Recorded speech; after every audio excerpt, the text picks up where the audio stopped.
Saudi यांनी बेळगावसह सीमा भाग केंद्रशासित करावा अशी मागणी करत असतील तर आपण देखील मुंबईला केंद्रशासित करण्याची मागणी केलेली आहे आणि त्यावरून आदित्य ठाकरेंनीही निशाणा साधलाय। पाहूयात नेमकं कोण काय म्हणालं। तर महाराष्ट्रातील नेते बेळगावसह सीमा भाग केंद्रशासित करावा अशी मागणी करतात। आपण सुद्धा मुंबईला केंद्रशासित करण्याची मागणी केली पाहिजे असं ते म्हणाले। तर मुंबई केंद्रशासित केली जावी आणि तसा प्रस्ताव सुद्धा केंद्र सरकारकडे पाठवावा अशी मागणी त्यांनी केली आहे।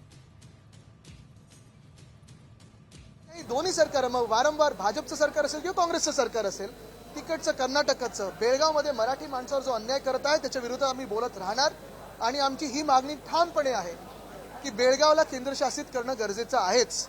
मुळात हे जे आमदार बोललेले आहेत, ठीक आहे, ते बोलत असतील काँग्रेसमध्ये असून, पण ही भाजपची पण भूमिका राहिलेली आहे आधी पण की मुंबईला केंद्रशासित करा। मुंबई ही मराठी माणसाला मिळवायला लागली, लढून मिळवायला लागलेली, अशीच काही आंदोलन दिलेली नाहीये, जिंकायला लागलेली आहे आणि त्या मुंबईसाठी आम्ही लढत राहू, जिद्दीने लढत राहू। मी हेच सांगतोय जे कोणाचेही आमदार असतील त्यांना तिथून बरखास्त केलं